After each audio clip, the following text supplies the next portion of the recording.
കഴിഞ്ഞ് കൊറോണ വന്നപ്പോൾ പിന്നെ ഇവിടെ വരാൻ പറ്റാണ്ടായി. അപ്പോൾ ആ സമയങ്ങളെല്ലാം വീട്ടിലിരുന്ന് ഉടമ്പടി തൈലം വയറിൽ പുരട്ടി പ്രാർത്ഥിക്കുകയും നേർച്ച വസ്തുക്കൾ ഉപയോഗിക്കുകയും ചെയ്തുകൊണ്ടിരുന്നു. 2022 വന്ന് ഞങ്ങൾ വീണ്ടും ഉടമ്പടി പുതുക്കി. ആ ഉടമ്പടി പുതുക്കി കഴിഞ്ഞ് അന്നം പറഞ്ഞ് ഇനി ഒന്ന് സ്കാൻ ചെയ്ത് നോക്കാം, അതുകൊണ്ട് ആശുപത്രിയിലോട്ട് പോകണ്ട, മാതാവിൻ്റെ ഒരിക്കൽ തന്നെ പോയാൽ മതിയെന്ന് പറഞ്ഞു.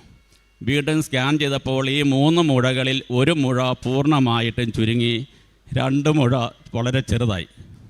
അത് കഴിഞ്ഞ് പറഞ്ഞ് ഇനി ആശുപത്രി പോകണ്ട, എന്നെ എല്ലാ മാസവും മാതാവിൻ്റെ ഒരിക്കൽ കൊണ്ടുപോയാൽ മതി എന്ന് പറഞ്ഞു. അത് കഴിഞ്ഞ് ഈ 2022 മുതൽ ഇന്ന് വരെ എല്ലാ മാസവും ഇവിടെ വരികയും മാതാവിൻ്റെ സന്നിധിയിൽ വരികയും പ്രാർത്ഥിക്കുകയും ചെയ്തുകൊണ്ടിരുന്നു. വീണ്ടും 1 വർഷം കഴിഞ്ഞ് ഈ 23 4 മാസത്തിൽ വീണ്ടും സ്കാൻ ചെയ്തു.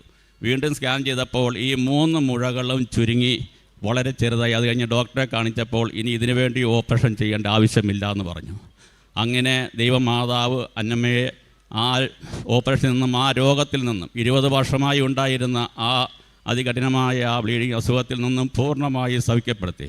ഇപ്പോൾ ആ വക യാതൊരു അസുഖങ്ങളുമില്ല, പൂർണ്ണമായി മാതാവ് നൽകി. ഈ അനുഗ്രഹം നൽകിയ അമ്മയ്ക്കും തിരുക്കുമാരനും കോടാനുകോടി നന്ദി പറയുന്നു.